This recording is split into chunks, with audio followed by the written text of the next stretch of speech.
everyone. Thank you so much for being here tonight for this great panel that Olga has put together. And we're very grateful to the Polish Cultural Institute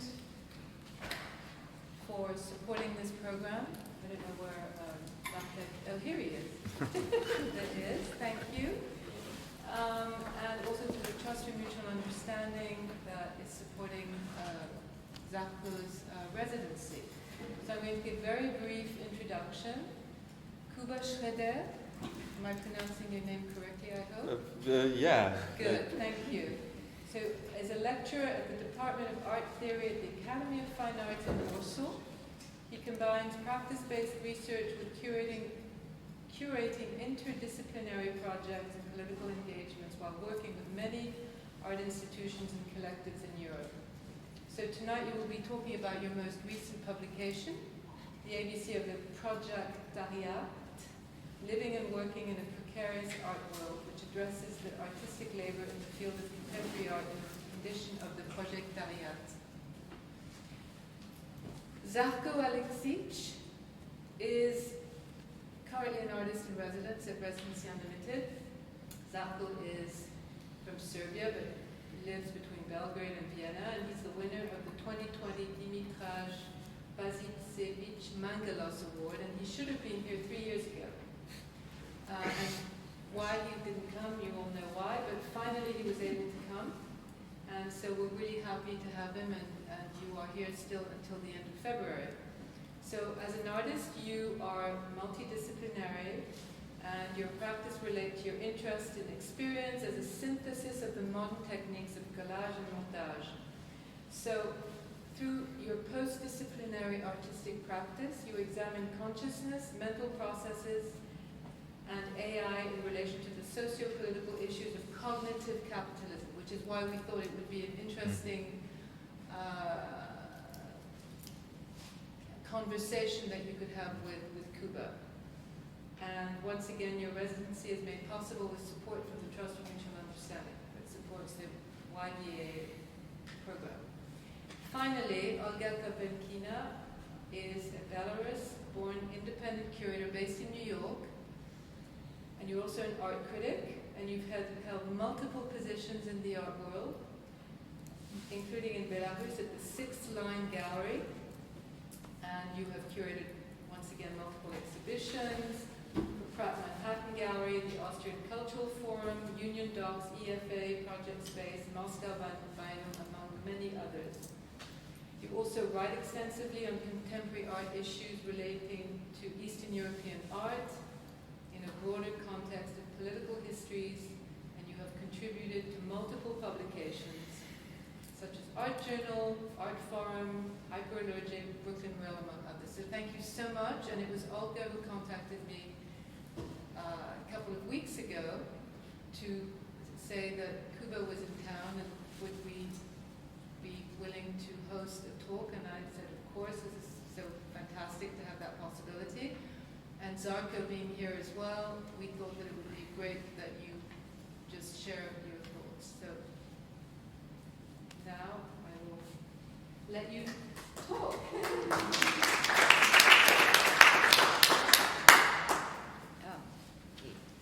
Thank you for coming. Thank you for a very nice introduction, Natalie.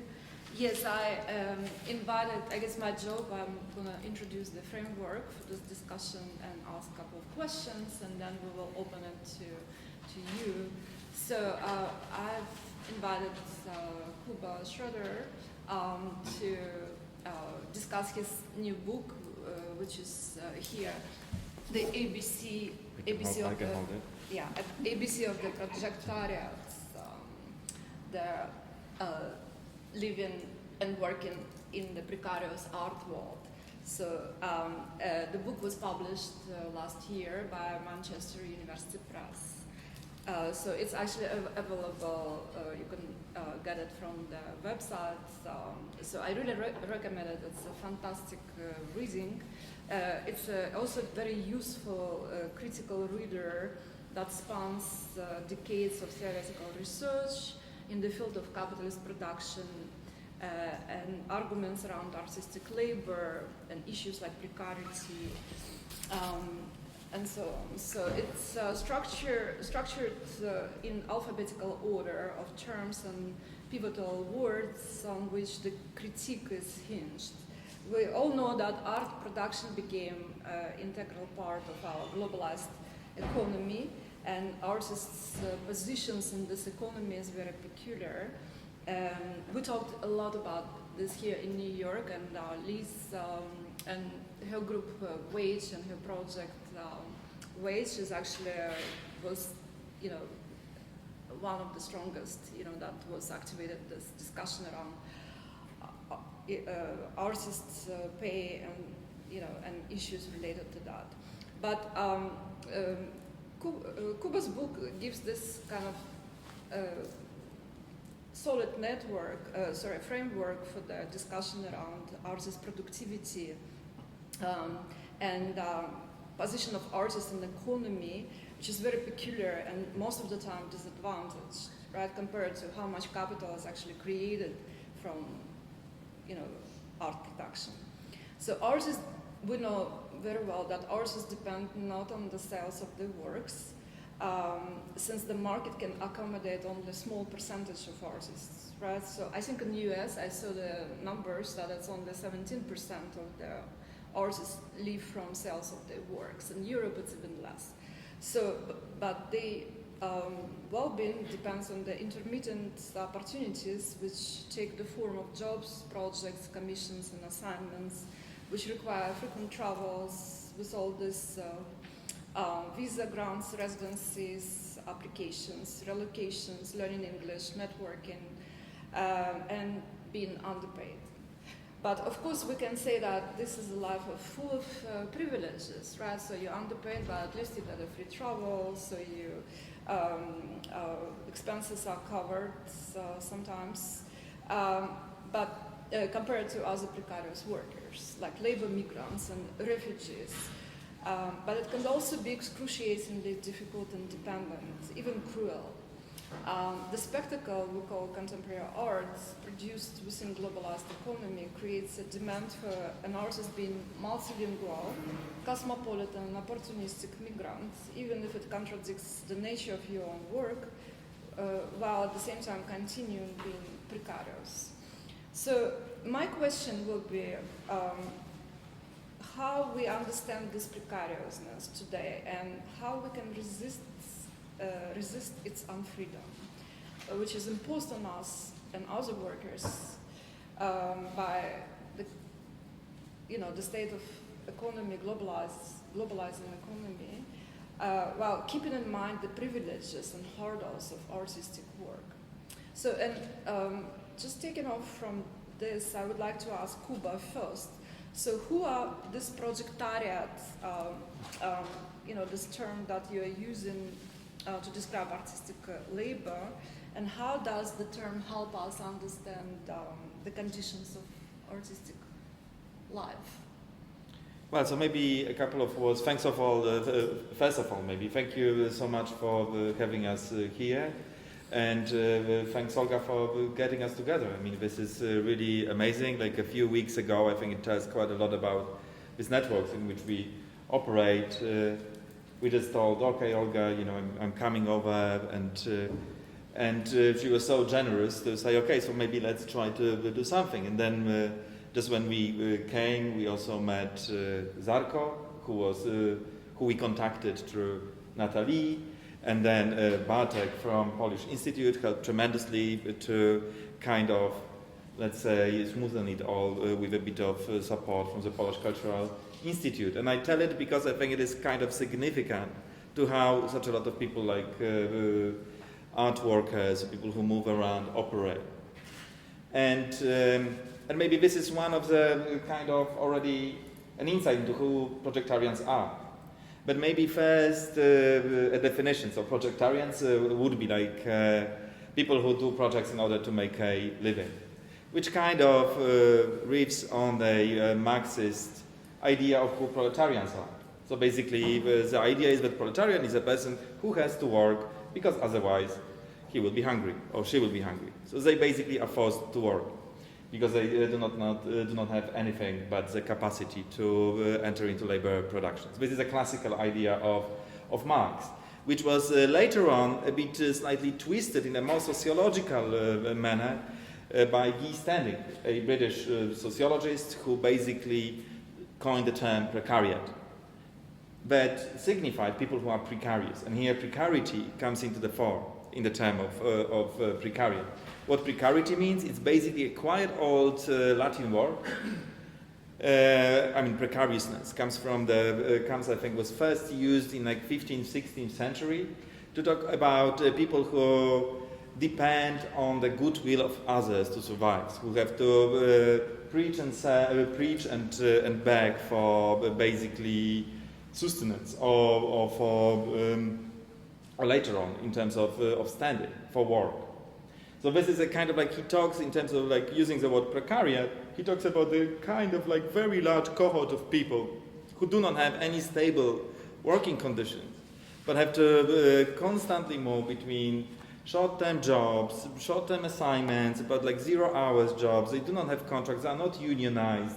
They are basically unflexible, they live in this kind of very flexible arrangement. And when standing, and then there come like a lot of problems with this kind of position in a society of this precarious type of labor. Maybe I will not dwell too much on that, but when Standing talks about these precarious people, he also, I think, it's a quite nuanced picture, because he tries to emphasize that this flexibility can be a blessing when you basically have other means of sustaining yourself, and as well can be a curse when you basically are totally dependent on these different flexible options. So you end up spending a lot of time on just basically securing, for example, the next job. Or you need to be temping. You are completely, this freedom, like let's say, because this is presented in a kind of, let's say, capitalist terms as a freedom of choice. But this freedom is proved to be very illusionary when you are basically forced to look for all these temporary jobs all the time. It's not liberating. But it can be liberating if, for example, you are a baby boomer and have a nice retirement. Or if you are a 1%er and have a nice rent. Or if you have a family trust. Then, temporary jobs. Or this kind of project-based work. This can be very beneficial. You basically are not bound to any kind of like stable workplace. You can travel, you can do one thing one day, other thing another day. It is all kind of, we talked about New York, energetic, rapid, enthusiastic. It is thrilling. You always feel as if you were a special one, especially if you got hold of this particular opportunity.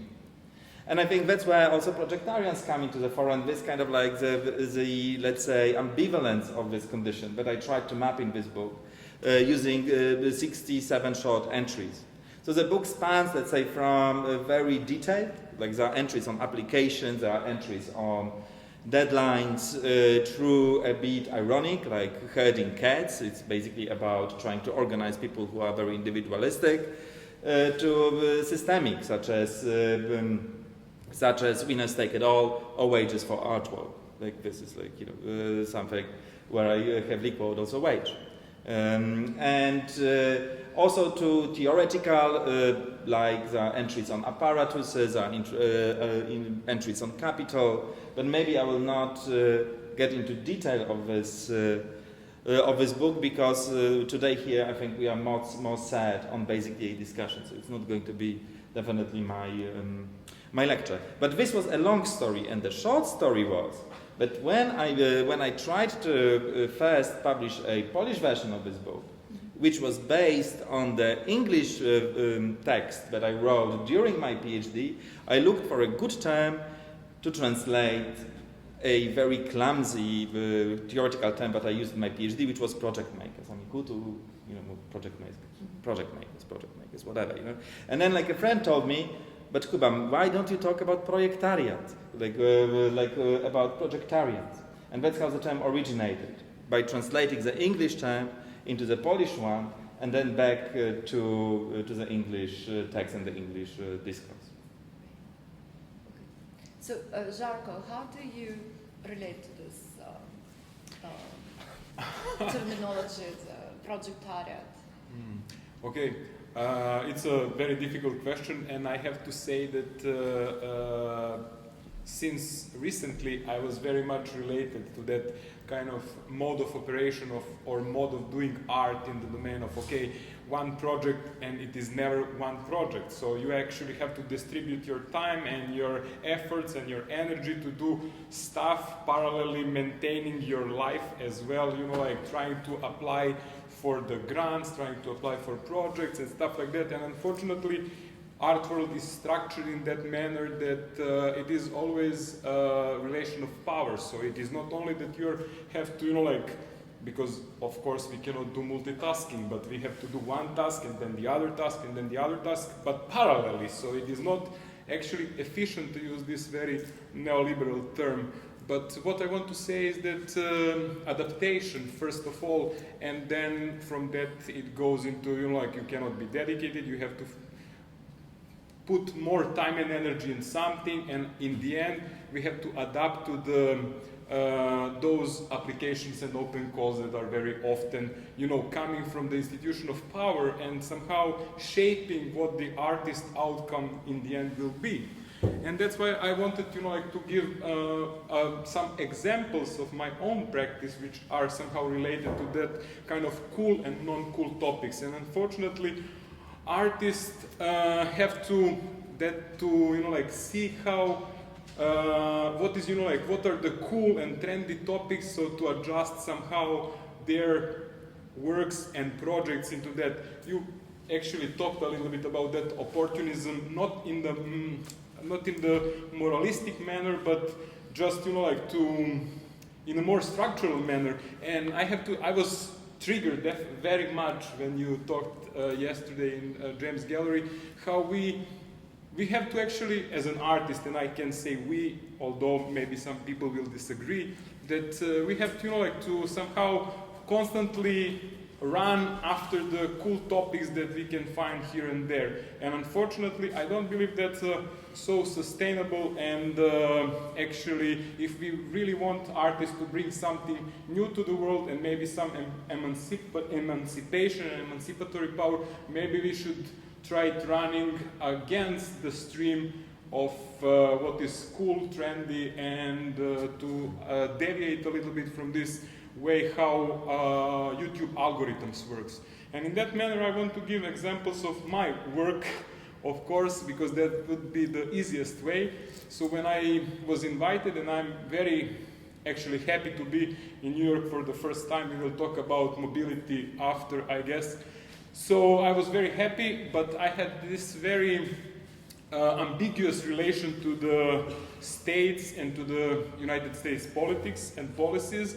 And although I'm super interested in and inspired by, for example, Lucy Lippard and the materialization of art objects and art practices, especially from New York in 60s and 70s, and I'm super overwhelmed and enjoying American type of movies. I'm a big fan of David Lynch and music. In the same time, United States bombed me in 1999. And it was very stressful events, as you can imagine. So I wanted to address that. I wanted to make a piece which is about that. I wanted to actually forgive to the United States and to release this tension of somehow that I'm super Americanized in the sense of American culture, art, and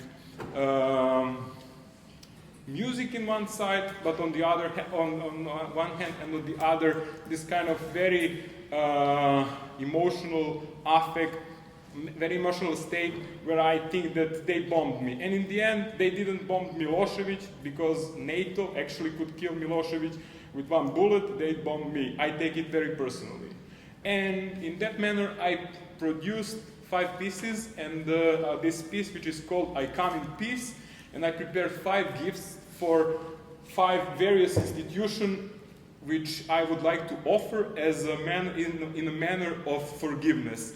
And those 5 institutions that I somehow dedicated are Raytheon, which is a company that produces Tomahawk rockets. They bomb me with those.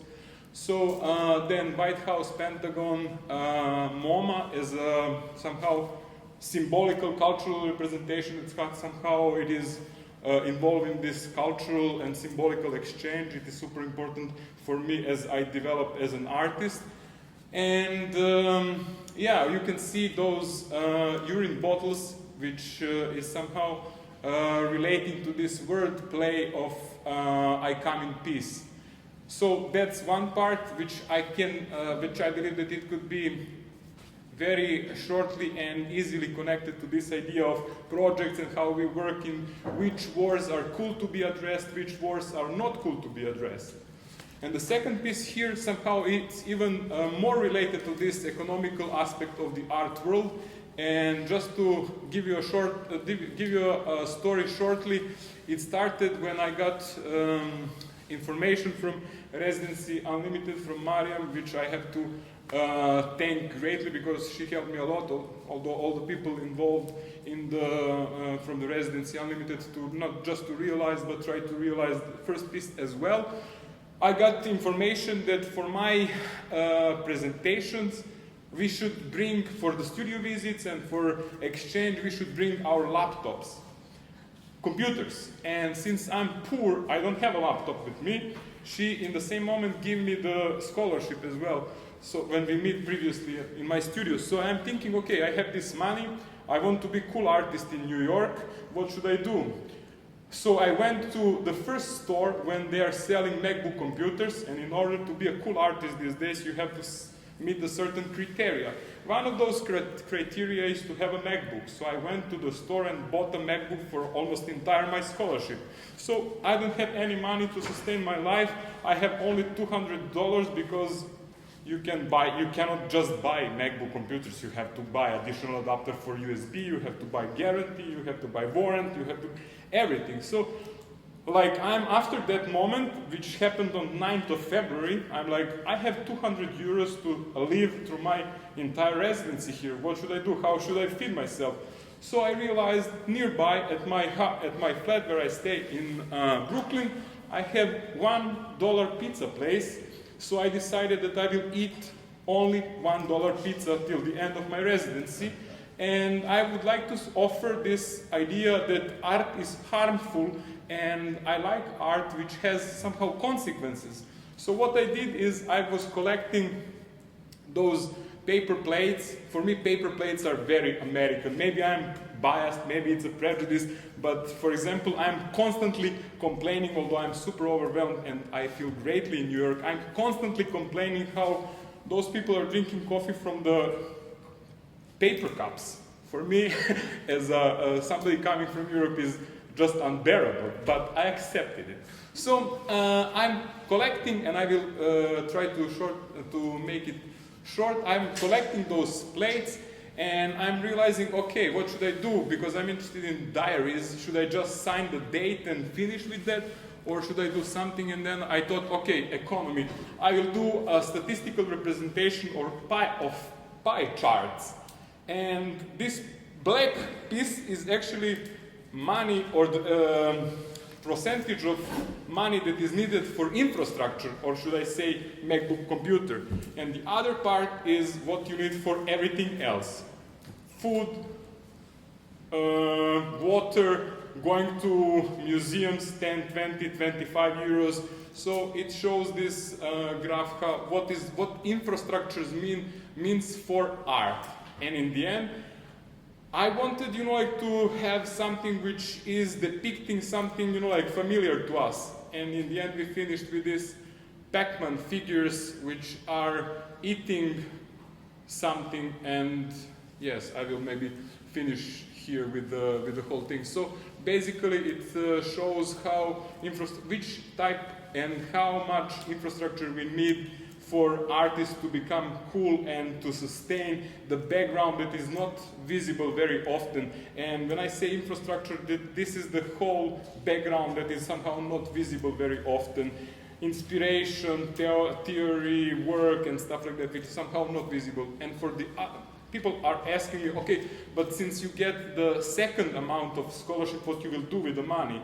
So I will do this. Instead of buying a MacBook computer for the second month, I will invest that money in laboratory tests, because I would like to compare the laboratory test of my blood and liver before and after the whole project ended. So I wanted to address this issue of medical and medicine and healthcare in the domain here, because I've heard that you don't have a universal healthcare, and somehow I wanted to address some topics that are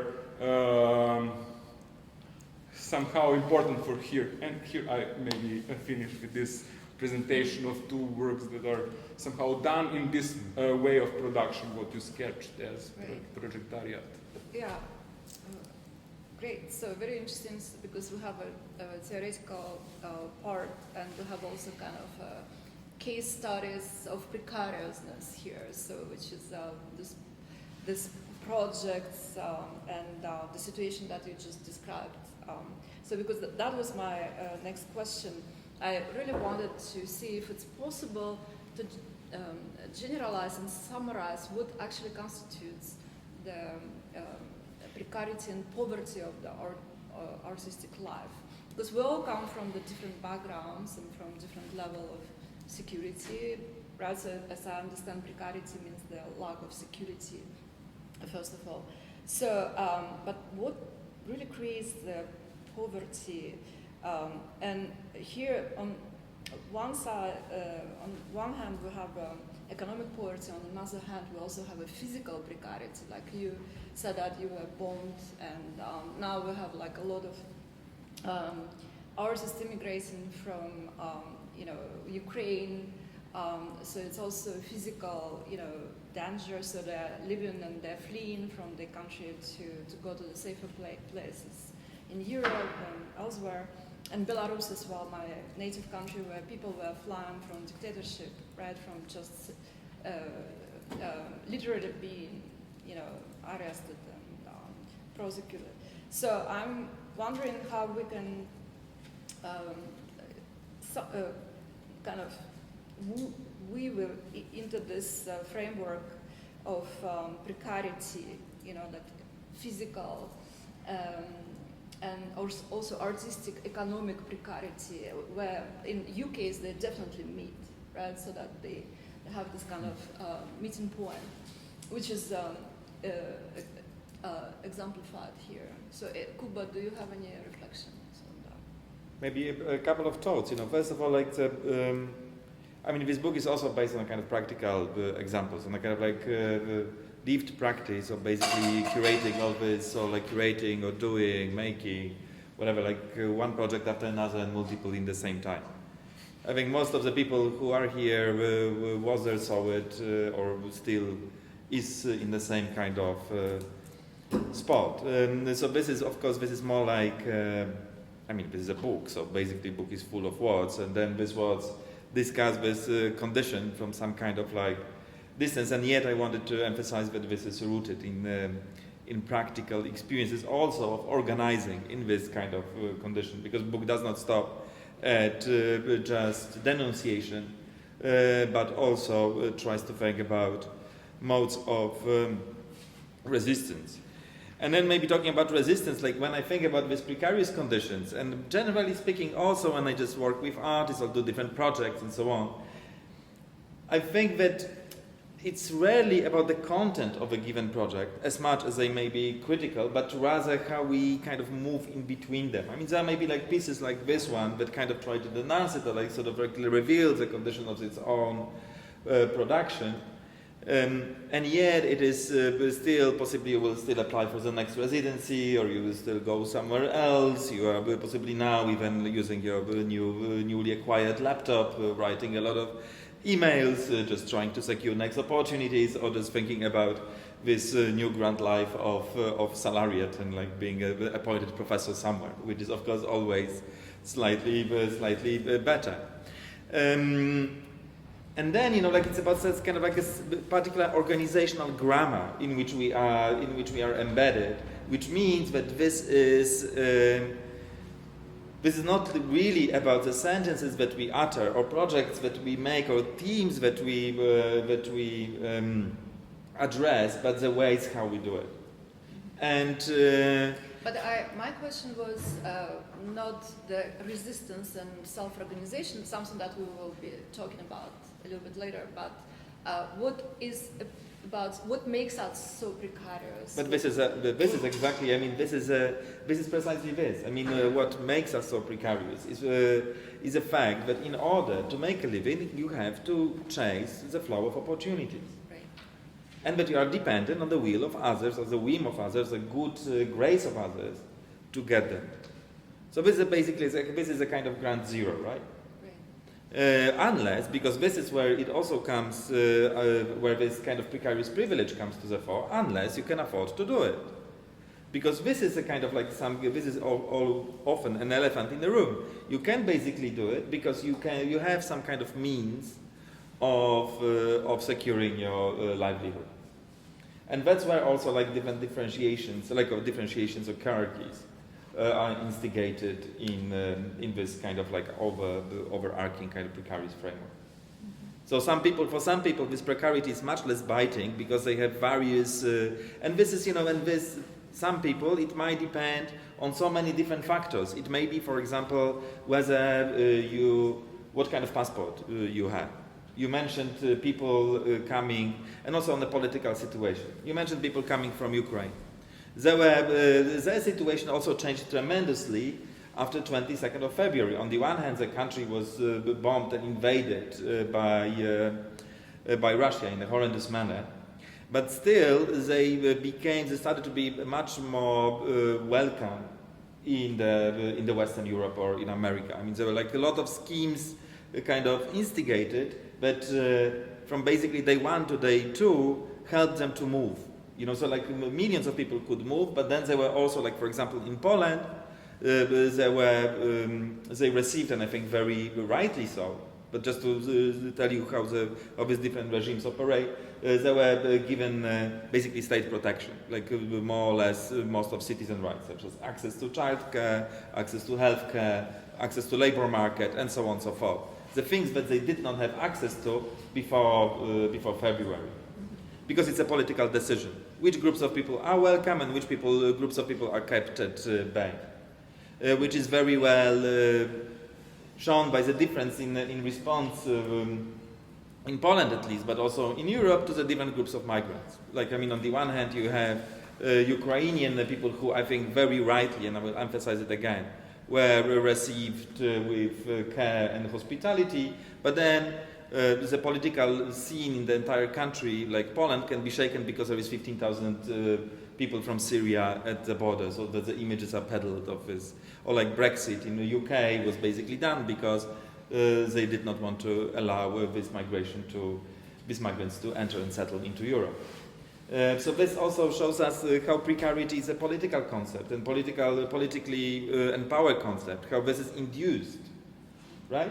And then also this is induced by, when I talked about these different groups of people and how the differences in precarity, on the one hand this is inherited wealth that also makes such a difference between these different groups of people, like social capital that comes with it, good education, whether you have a diploma from Ivy League, makes your life much easier in the future, unless you have like huge debt and not come from the proper families so that you do not have access to use it.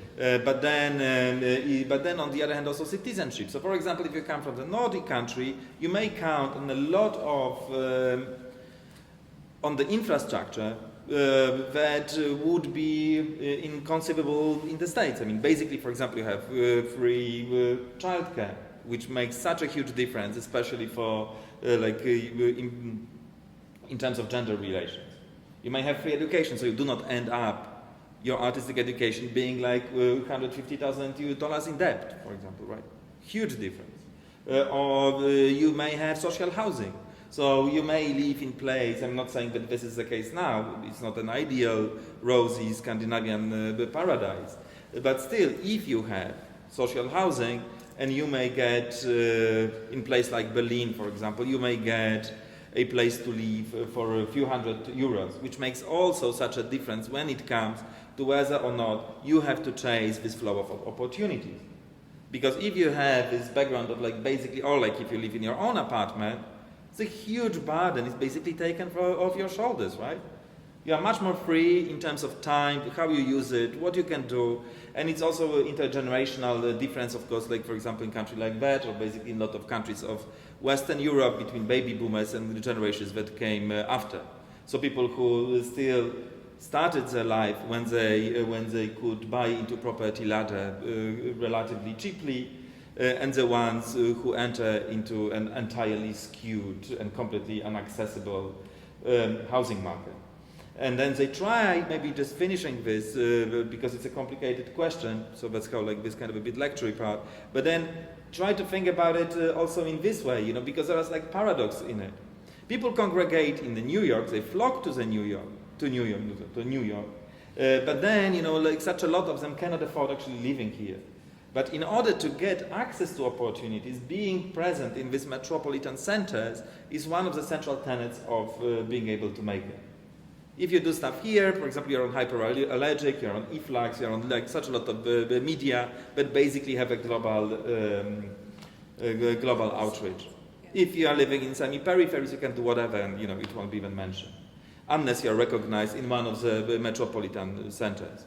We talked about it, like with Žarko, with your experience of moving to Vienna, and maybe it is possibly quite well known for like different people who had to move from these different kind of, let's say, semi-peripheric or periphery countries to enter into the metropolis in order to basically be visible, because this is where also this visibility also plays such a role in securing opportunities.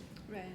So then, Žarko, I would like to ask you, as you showed us in your works, so that there are all these opportunities, right, that you have to kind of exercise, and you know, there's applying for the grants, visas, residency programs, which often reveal these exclusions and inequalities, like political, right, inequalities, political precarities within the art world, because not all artists actually have access to these opportunities, and they have to pursue, you know, find their way to that.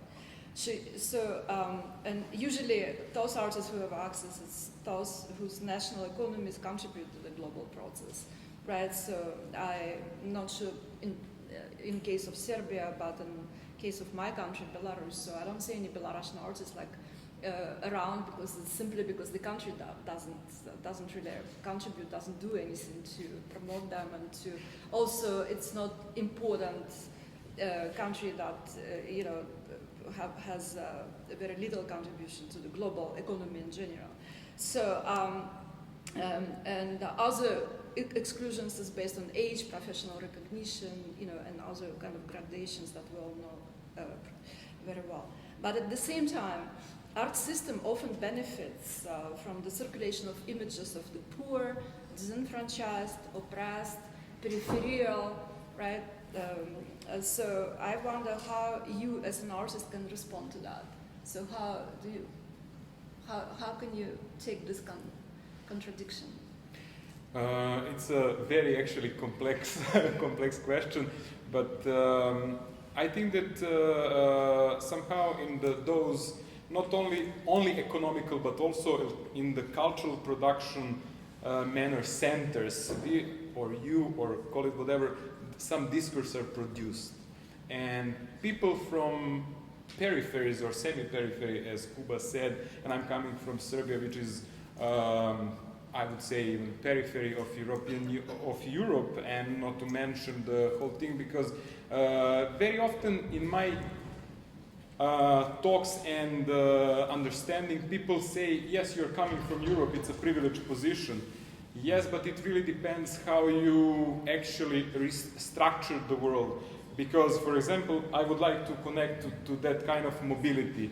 Every time, for example, I couldn't study art in Belgrade. We can discuss why, but I don't want even to enter into that debate right now because we don't have so much time. But I want to say that, for example, I could study in Vienna, And people are, yes, you are happy you came here. Yes, but I had to spend 2 months every fucking year arranging documents and preparing these 12,000 euros just to show to the authorities that I'm capable of sustaining in Vienna. 12,000 euros are immense, big amount of money. If I can tell you that, for example, monthly salary in Serbia, when represented by some politician, which is probably not even true, is around 400, 500 euros. So basically you have to come from rich family in order to go to study to Vienna.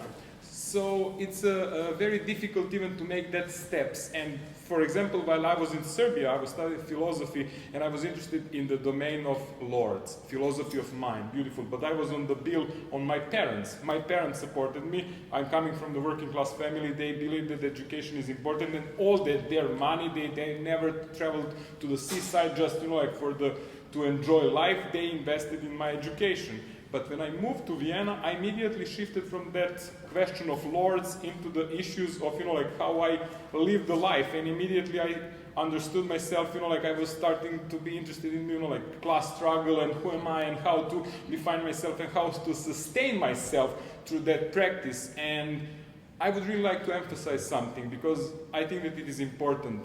I would really not romanticize this idea of precariousness because I can compare this idea because recently I got a professorship at Academy of Fine Arts in Belgrade.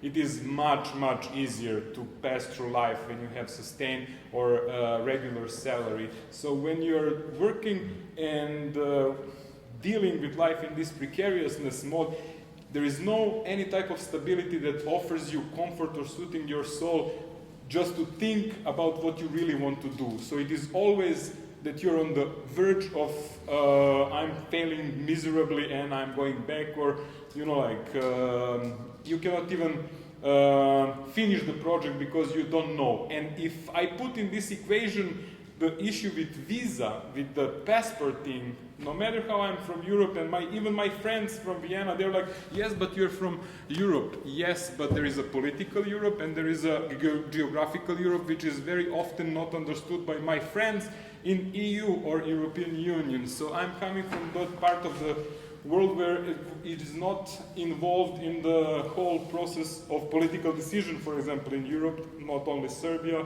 Bosnia and Herzegovina, Albania, several countries are actually excluded from that kind of discourse, I would say, which makes those people from that area, and I know plenty of people who are actually struggling with it, much, much more difficult to circulate, and sometimes that kind of circulation is the only capital, if I may use it, of those Projectariat. And I'm speaking about this region of Europe, but trust me, I know so many stories that are coming not from Europe, but from other places in the world, which is immensely even more difficult than to Europe. So I'm sharing with you these difficulties from my personal position, but be aware that it is even more. So yes, you can argue that even I am privileged that I can, go and apply to some MI-35, and somebody had to swim to come there. So it's, it really depends on the context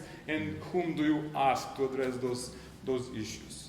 So that kind of begs my next question. So maybe we should talk about our privileges now. So we talked about precarity and disadvantages, but at the same time, artistic work brings certain perks, right? And in terms of opportunities, so like one of them, like a border crossing movement, right? So that the artists can kind of enjoy their and exercise their right to move across the borders. So their movement is fast-tracked, right, and relatively easier than when it's supported by the art institutional infrastructure. But of course, again, it applies only to artists who are good as networkers, right, and have access to grants and so on. And all of this comes in contradiction with refugees and labor migrants who are often stripped of their rights to move. So, but my question is, can this contradiction be mitigated through artist solidarity actions with other global migrants, like, I don't know if Ukrainian artists example because they are kind of like also privileged compared to migrants from Syria or other places. So, but at the same time, you have experience of working with Ukrainian artists in Poland, right? And you know, creating this, collaborating with them, and I think that was a very successful project that you have done there. So maybe you can talk about it. So how, I mean, my question is, what do we do with these contradictions? You know, with this kind of... Yeah, but I don't think that the contradiction looks like you presented it, Olga. I mean, because we do have, like, I mean, we need to be quite careful in sort of nuancing this argument. Because on the one hand, and I think that that's what, I mean, you have like a couple of, let's say, factors that need to be accounted for. On the one hand, it's citizenship. So let's say, me as a Polish citizen, I'm not any more or any less, let's say, I mean, all of us are now allowed to use a visa waiver program, right? I mean, this is basically you do not have. I mean, possibly most of you know, it's basically a kind of like it fast tracks people from I think around 30 countries in the world who do not have to go through the typical visa process. You just fill in kind of like quite easy electronic form, and then you go for it. Still, in comparison to people who hold green card here, is much less. And then the green card is delivered on the kind of like on the quiet Byzantine, in result of the quiet Byzantine process that I do not even understand because I never bothered. But here, when I actually tried, when I was coming to this country, you know, there was a question whether or not, under which conditions, you can actually perform or make any type of artistic work. And it's actually impossible under the visa waiver program. You basically need to have like there is a different type of visa that you may apply for, but it's actually much more complicated, and so on and so forth. With the exception, which is also quite Byzantine, of delivering scholastic activities. And then this is more scholars who have, but it's also very conditioned. How many lectures can they deliver for? Sorry, it's all boring, but this is like, you know, but this is basically just to say that you do have this kind of, you're put into these brackets that depend on your passport, let's say. And then what really I think makes a difference is your wealth. Huge difference. I mean, like depending on like if you are for example like a very wealthy person, like let's say a Russian oligarch, even though this country is maybe in the state of a proxy war with USA, still these people can travel freely. Curate exhibitions, sponsor art, whatever. Not anymore, they cancel. No, I mean, like, you know, this is, let's say, you know, let's be frank. Yeah. You know, there are like 1,500 individuals on this list, and even the daughters and sons of major oligarchs are not there. And but some people are sanctioned, but these are like really small amount of people, right? And then it's just a matter of money, you know. I mean, if you have lawyers, what's the problem, right? I mean, lawyer will sort it out for you. So then, you know, I think this is where the real thing matters. Then, of course, if you're lucky enough, and you are an artist coming from, let's say, really this privileged country, I guess it also depends on your wealth. It depends whether you are or you aren't recognized, and whether or not you can rely on these artistic infrastructures that you mentioned. So whether there is, for example, an organization that will make the work for you.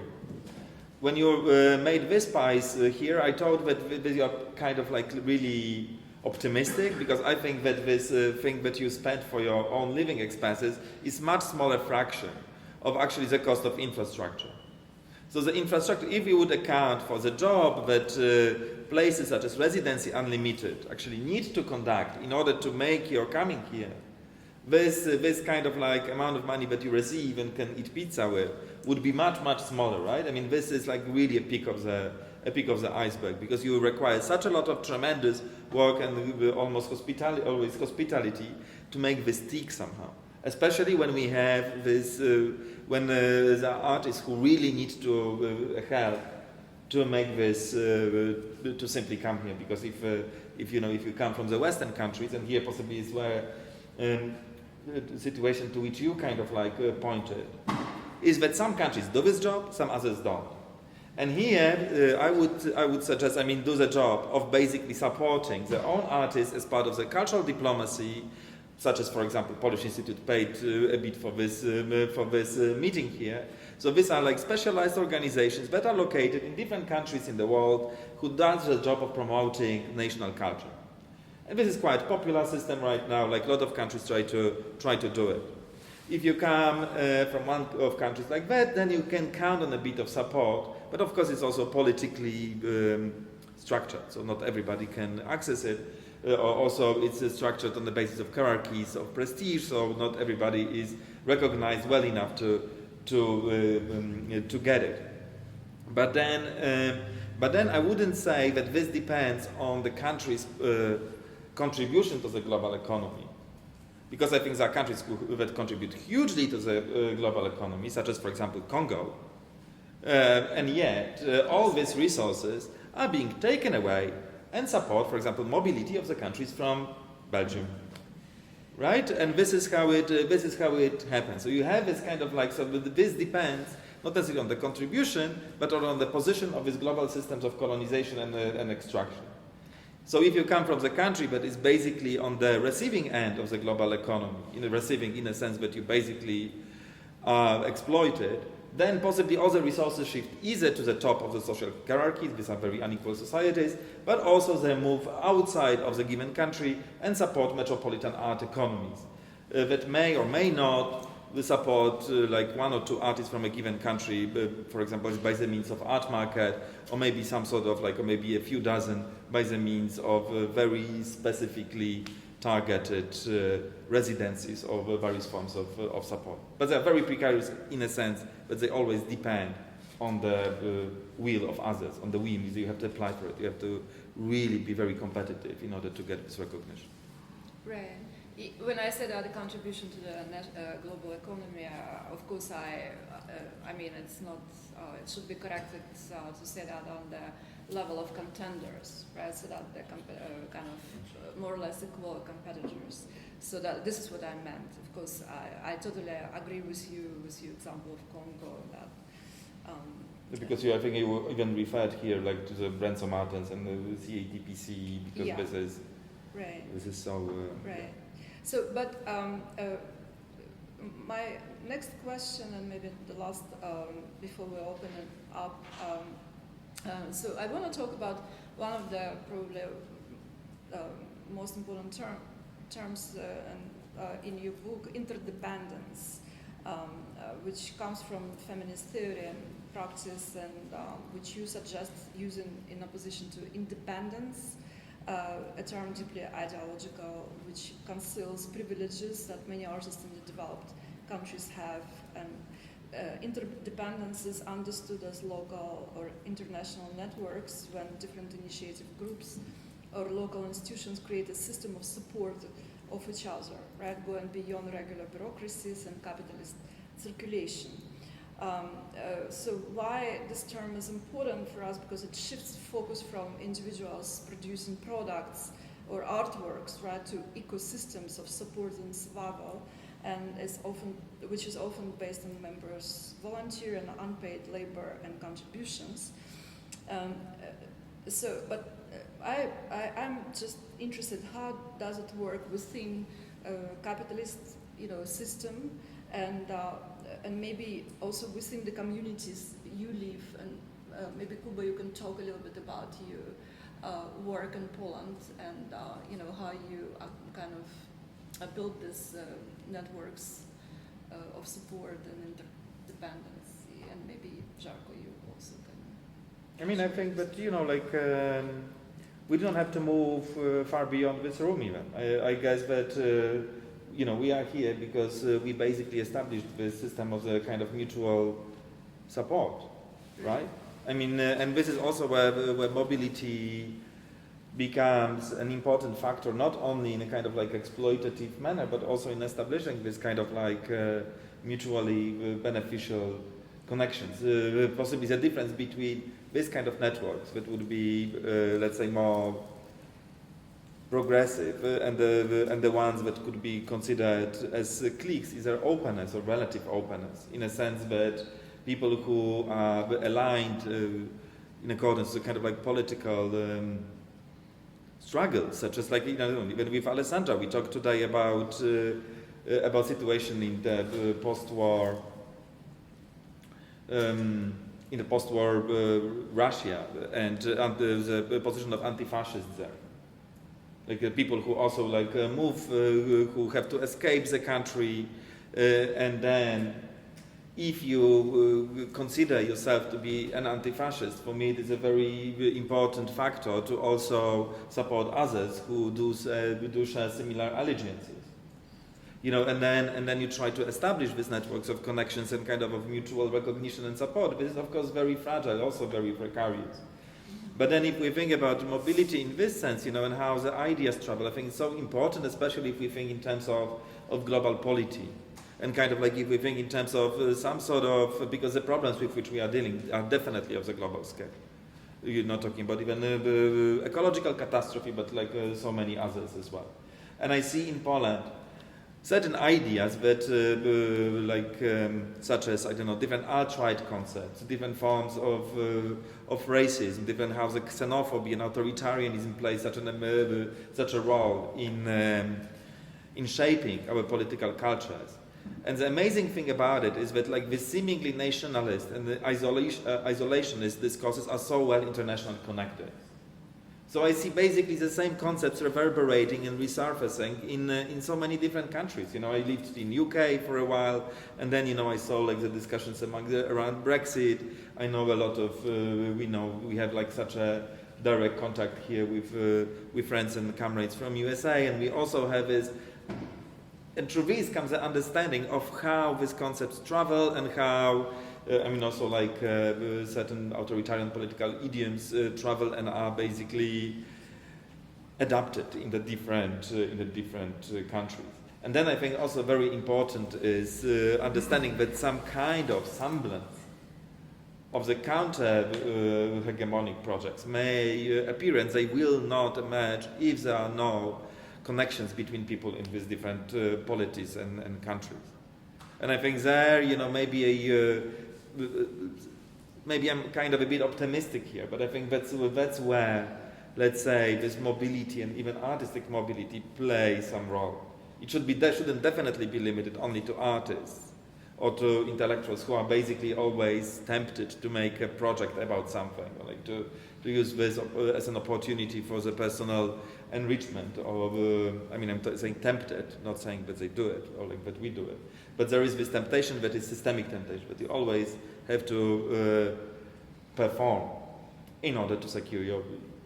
But I think that this kind of connectivity should be also embedded in trade unions, in ecological movements, in social forums, in world global forums, in these different things, and they actually were and are. Like some people who, for example, work with Zapatistas and help with ideas and people to travel and kind of find different ways. And then maybe also like talking about this, but maybe this is too much. I mean, like because it's about like this feminist concept of diversity and a kind of, let's say, non-capitalocentric understanding of the different social institutions. But this maybe I will leave some other time. So I already spoke too much. Thanks. That was a very rich response. So, Žarko, what do you? I would actually first to add to the previous discussion, because there are two things that are somehow not mentioned, and for me maybe trivial. They sound trivial to you, but I would really like to mention because some political topics are mentioned, and we know for those terms since very long time. But somehow I think that there are possible answers, and I don't want to dive deeper into that. But those two things are redistribution and equality. And I just want to mention that, for example, people artists from different areas of Europe, for example, and I'm speaking about this because I'm well aware of those issues. For example, they come to New York to enjoy life and to be inspired but somehow they are receiving different amount of money to sustain life here. So basically, then I have to compare myself with somebody who is, you know, like receiving 2, 3, 4, 5 times bigger scholarship than me, but still it's a Pareto distribution, you know, like it's one MoMA where you can have an exhibition or those very symbolical cultural institutions. So my point is that, okay, what's the difference? Am I eating less food, or the price of the beer is lesser for people from Balkan or from people from those areas, or what's the difference? Is it the price to go to the tickets to go to some cultural institutions are reduced for us? Where that issue comes, you know, like how should I organize my residency here with that amount of money when I compare it with my fellow friend, for example, from Sweden or from Austria, for example, where that kind of, okay, it's the same country, but we have a different possibilities, unfortunately. And I mentioned this redistribution because in the end it is all about money. Maybe I'm too pessimistic, although I'm very optimistic actually, but I think that it is very important to mention that it is always about the money, and there is no other aspect that, you know, like can be, although we are living in this zeitgeist of cognitive capitalism when there are some other issues that are entering into the equation, and I'm very important, and it is very important what, for example, Kuba mentioned about other issues that constitute capital, and I would like to mention this idea of excess capital.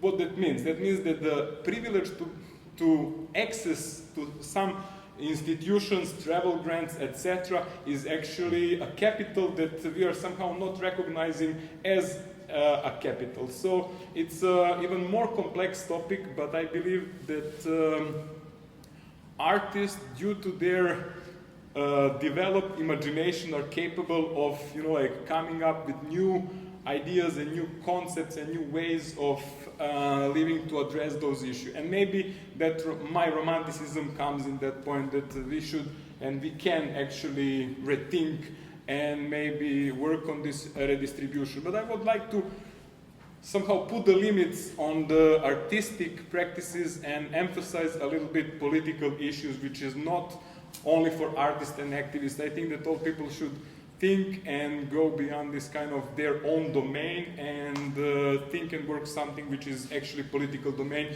where there is a possibility of solidarity, togetherness, etc., where that kind of exclusion of artist, non-artist is, you know, like somehow put on some other level of understanding. That's the first part of this, what you discussed. And about this interconnectedness, if I understood correctly, I think that it is very important because to understand that we are living in the somehow set or network that when we do something, something happens in that network, in some other dots in that network, and that we have to understand that we are not isolated individuals who are, you know, like, I can speak for myself, like I am super genius artist that produce something and that's it. First of all, for example, my works couldn't be made or done without great support. For example, just to mention, Trust for Mutual Understanding paid for me to come here. Then some people where I count that cognitive capitalism helped me to start negotiation, for example, with different institutions to actually give them gifts. Second, I had inspiration from some other artists who are somehow doing some similar issues. So theoreticians who are, you know, like doing stuff somehow in the background, it is not visible, I'm not saying, but there are a lot of stuff that are actually, you know, like aggregating in order to have one piece of work, and when you just observe it from this perspective, oh, it's a work of Žarko Aleksić, it's amazing or it's terrible or whatever, it is not enough to look at it as that, because there is an entire background that is not visible, but somehow it is present. That's what I would really like to mention and to underline that aspect, that it is not, although it is not collaborative project, it is always collaborative project somehow, and I think that it is important to somehow invest more in that kind of vast network, but not to be fooled that, again, in my understanding, it is very important to say that you have to follow certain, I would not say agenda, but you have to touch right buttons in order to, for example, get the possibility grant or possibility to travel, or my work is falling apart, for example, that's like ghosts are saying something. So I want to say that we have to understand ideological framework, and as Boris Groj said, something like to bring into awareness, to bring into visibility. I think that my artistic practice tried to do somehow that in order to, in this Pareto distribution or winner takes it all, it's actually, it is, Pareto distribution is a very optimistic distribution. Yes, but I wanted to say this your concept of winner takes it all. In the whole idea that winner takes it all, when we have so many issues that are participating in that kind of decision, who will in the end become that artist with the "the" in front of that. All small changes, all small details are making somehow impact on that kind of final outcome, and we have to be aware of those small certain privileges and small opportunistic actings of artists who are like understanding the language of contemporary art, and in that sense they can like press the right button in order to get the possibilities. And I think that it should be addressed and visible and present somehow. Right.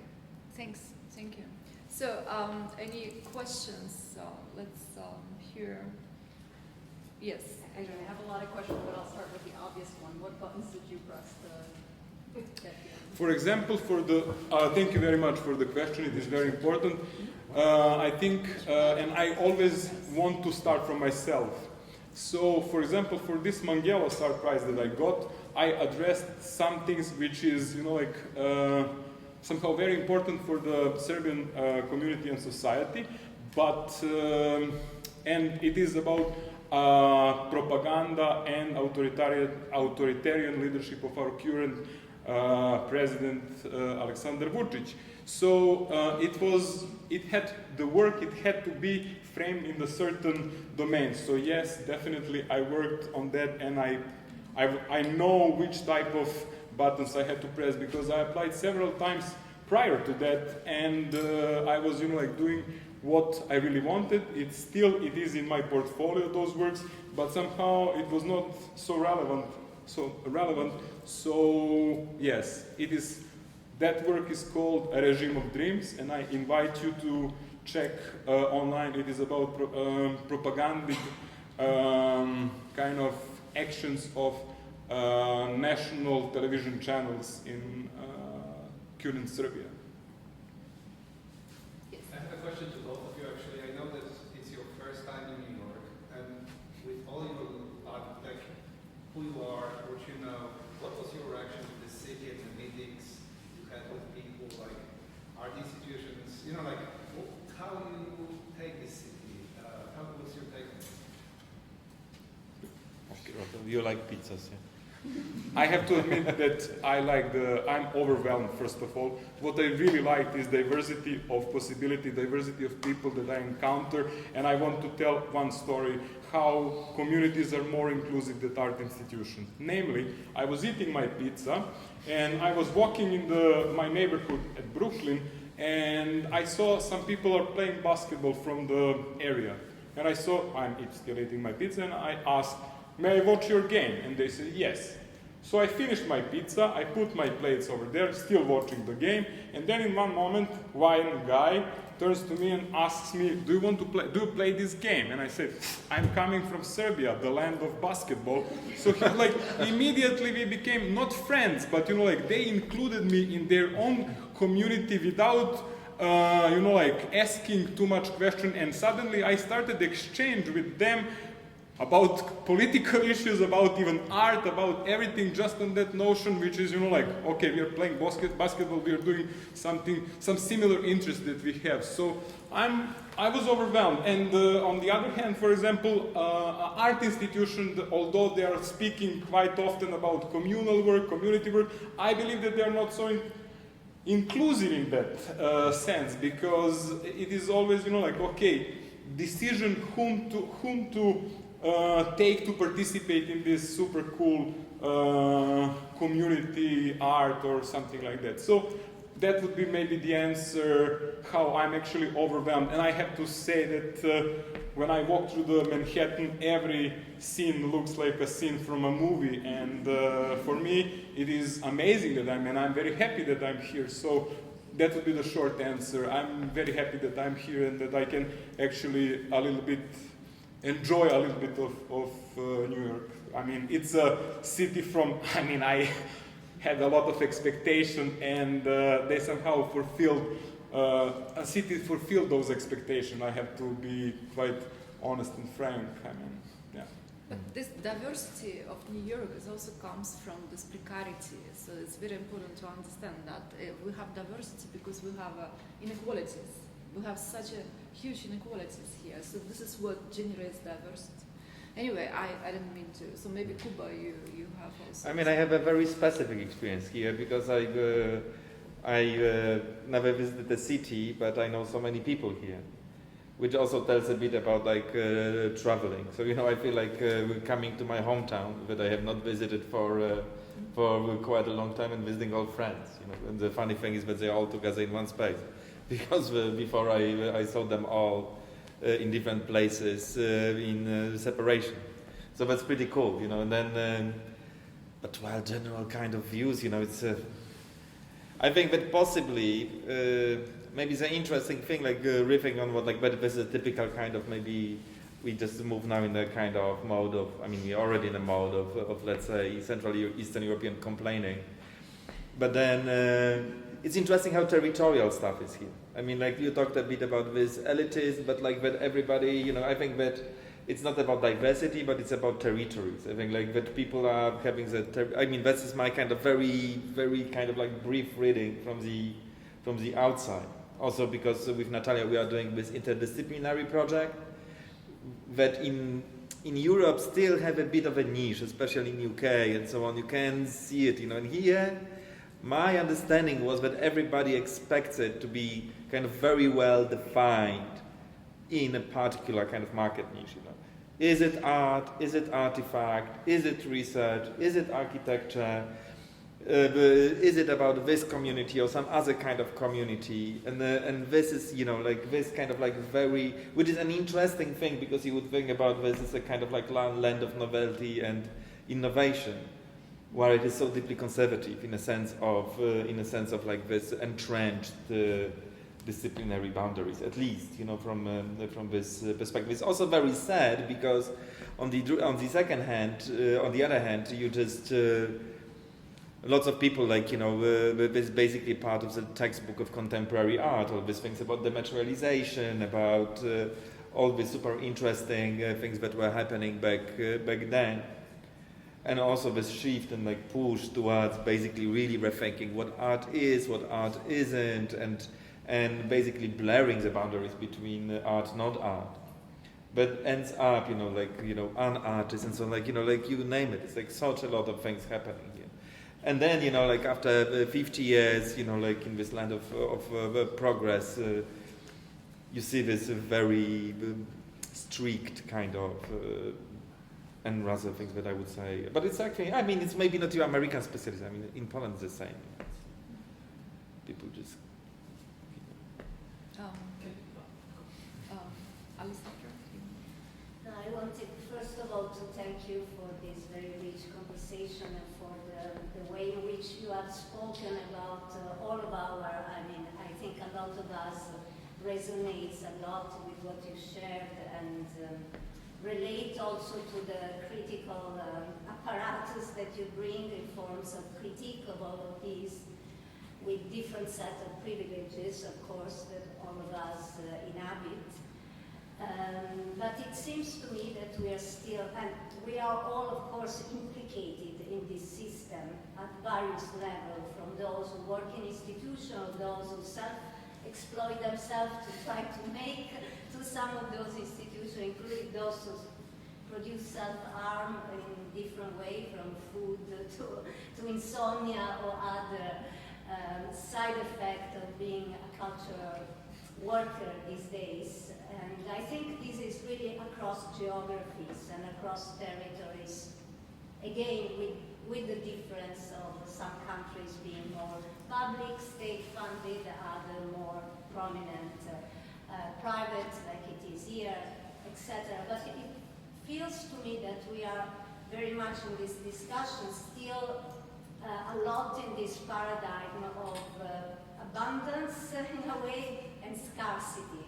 I mean, we are in a paradigm of scarcity, in a paradigm in which we have to try to make ourselves part of this sick system, which is the capitalistic system that produces constantly inequality, wars, crises, extraction, and definitely the ecological catastrophe that will eventually put an end to all this, the anthropo-capitalist we are part of. So for me, in my experience, how I enjoy working with artists is for them when imagination are put on work, and especially when we do this collectively and in coalitions as the one I know Kuba and many of us in this room try to constantly form or reform, is when we try to imagine another ones, like a different way of operating, a possibility that is still all to embody and enact and create, that is not operating in this setting that you described so well and that we are all wanted or not inside. So for me, what is calling me to ask you, or any of you here, is really like how we work in an autonomous way, like how do we build this autonomy, and how do we build really this relational, that it's there, as you are saying, no? That we have our relations, we have our mutual aid, we share our knowledge also outside of institution, we create our own para or infra institutions when we can. So how do we spend more time and energy actually in that rather than getting sicker and sicker and poorer, or just trying to navigate this? How we really exit, as you were a little bit evoking this idea of exiting, like even starting to maybe, I mean, I know there is no answer, we are navigating, but how do we find the courage to at one point really build our own systems? Olga? Maybe you don't know, you can. I'm not the one who gives answers. No, come on. I don't need answers, it's more Yeah. also to open up the conversation in another direction, because I know answers are very difficult. But that's the tragedy of this, that within the networks and this interdependent communities that we create, we are not, we are maybe in the same kind of situation at this particular moment, but we're not equal, so that you give more energy, for example. Somebody always gives more than, because its network is like an organism, that it balances all the time, so that somebody gives more than others, and then it gives. So this is why you feel exhausted, and you feel sometimes completely out. You get out of energy, but at the same time, somebody benefits, and you're helping somebody.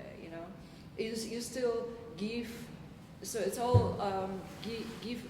It's all because it's all based on giving, right? So but giving sometimes comes at the cost also.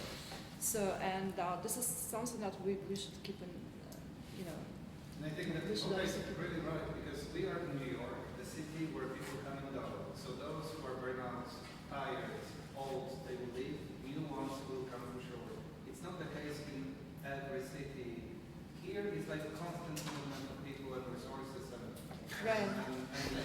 Yeah, and the one thing that benefits from all of us is New York, right? So it becomes richer and richer and richer, and we become poor. Well, and we're pretty much ready for sacrificing a lot for living in the city for the benefits you mentioned, guys. But in the end, we don't know what's the result. I mean, next wave will come, will take over, will do the same job as we did for ridiculous wages, you know, like in the arts. But it will continue. It will be like, it's like a perpetual model for whatever purpose there is. It's not the case in other cities in Europe, for instance. It's people, if not, they're not assisted that much by I think. Then it dies because there is not this power maybe that the city incites in people.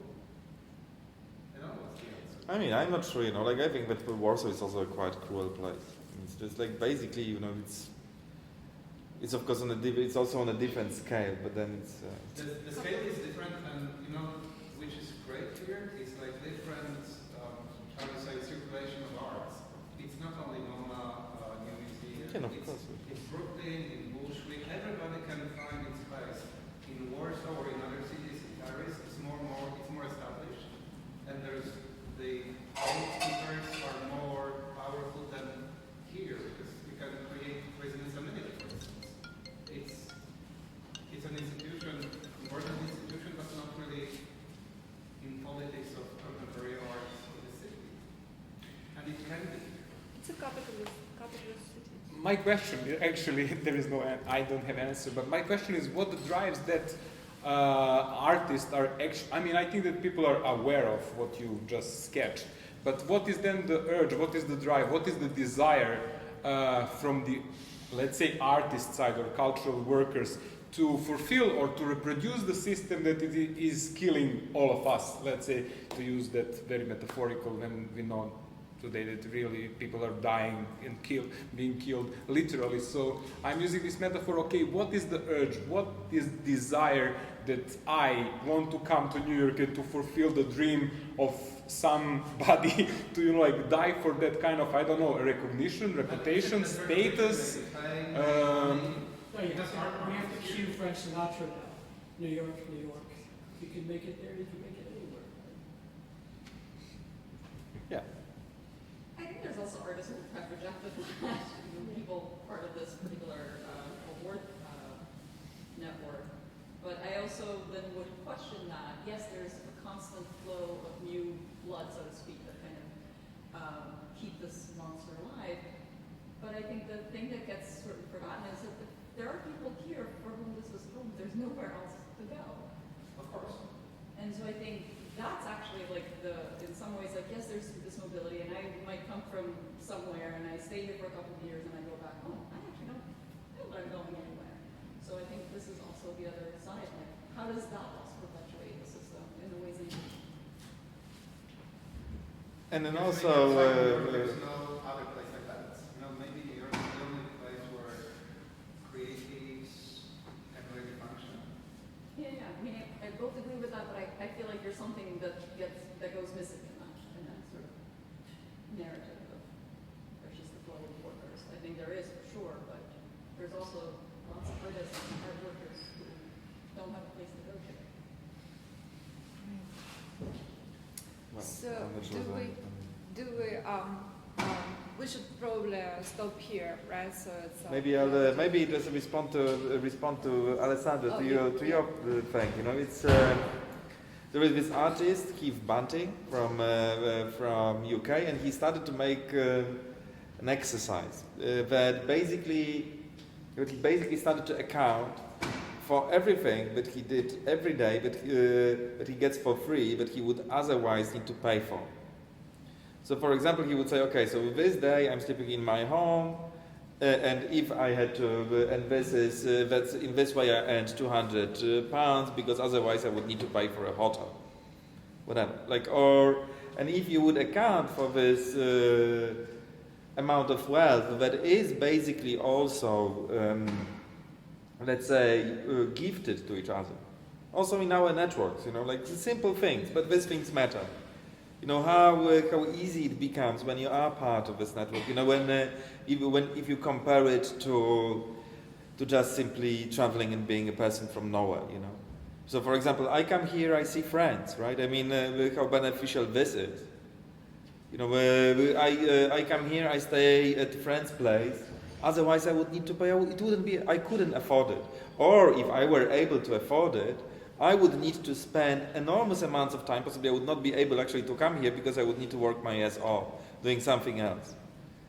And possibly such a lot of people in our circles, in this network, just do this, right? I mean, then you have, I remember talking with, actually she was a person working more like in consulting, and then I talked about our experience in Venice when we worked with salad dogs.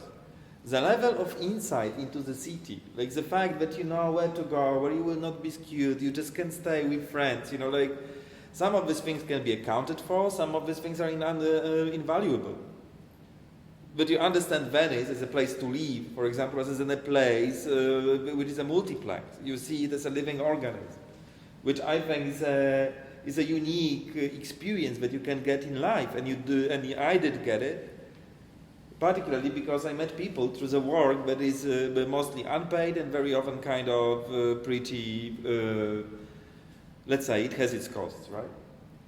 And quite funnily, I found myself to be a devil's advocate, and the devil advocate would be to get a pinch of salt, or like optimistic salt, into this kind of thing. Funnily, because I typically complain a lot. But I would like to really emphasize that there is, this element of, maybe otherwise, I would like not to, I think there is, I'm just trying to find the right words, but I would advocate against not appreciating this kind of autonomy, this type of networks, with let's say more critical, more based on some kind of mutual recognition do offer. And also when you have situations sometimes very dire, like you talked about this thing with this huge crisis of war in Ukraine. Because of the Ukrainian art workers becoming part of the scene in Poland, they were able to find themselves in a completely different spot than if they were just coming from nowhere, And then because of these different contacts that were established with institutions between themselves, just from the day 1 to day 2, a lot of action could take place. If you think about real politics, real in a sense, for example, you have a crisis, like real politics in a sense that you go on the streets, then you need to have people who you can trust. And this trust comes from working together, from doing all these dinners, from going to parties, spending time together, drifting and so on, right? If you do things related to trade unionism, you need to go on strike. This is a huge effort, and this is always risky. And if you have people who you can trust, then this becomes an act of collective and not individual courage, which is also such a different thing to do. So I would really think that we need to account for this tremendous wealth that is built in this way, because it is not necessarily an autonomy, and I don't want to dwell on this kind of diverse economic perspective, but I think there is an autonomy in it, and there is a wealth, and there is a potency to act, which is being generated. I would like to add to this autonomy, because it somehow triggered the whole thing within me. I think that it's a very nice word, but that autonomy has to be paid, and we just have to see who will pay for that autonomy. So I think that we have to include economical aspect, although you didn't want to dive in, but I think that it is super important. For example, I'm working at the university now, and we often fight for this autonomy of university, but I want to say that it is important to hear what other people who are, you know, like paying the taxes, what they are thinking and how actually, you know, like they want to steer or to reconstruct, I don't know, world. So that kind of economy, maybe, not economy, sorry, autonomy is, we have to see who is paying for that autonomy. That's my last remark. And I just had to say it. So Okay. maybe we should stop here and finish, right? So it's already time, about the time. Yes.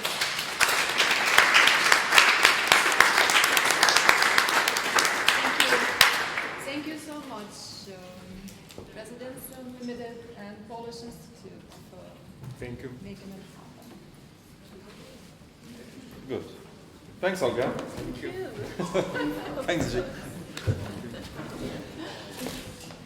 Good.